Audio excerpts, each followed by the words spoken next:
लहानांपासून मोठ्यांपर्यंत सगळ्यांनाच आवडणारं फोडणीचं वरण. तर हे वरण आहे ते मी कसं बनवते आज मी तुम्हाला दाखवते.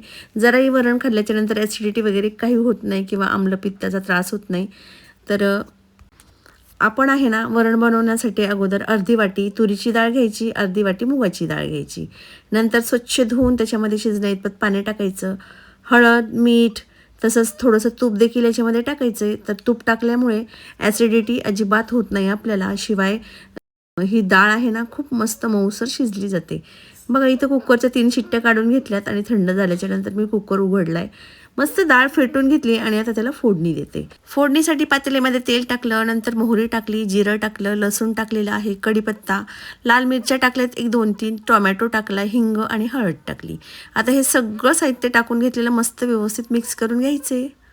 नंतर याच्यामध्ये टाकायची आपली डाळ जी आपण घोटून घेतलेली. व्यवस्थित असं सगळं मिक्स करून घ्यायचे. इथं तुम्हाला जेवढी डाळ पाहिजे आहे तेवढं पाणी याच्यामध्ये टाकायचं. डाळीला मस्त दणदणीत उकळी आली की त्याच्यामध्ये चिरलेली कोथिंबीर टाकायची. आता ही डाळ खाण्यासाठी झालेली आहे तयार. अतिशय भारी हे वरण लागतं. माझ्या मुलाचं तर वरण आहे ना ते फेवरेट आहे.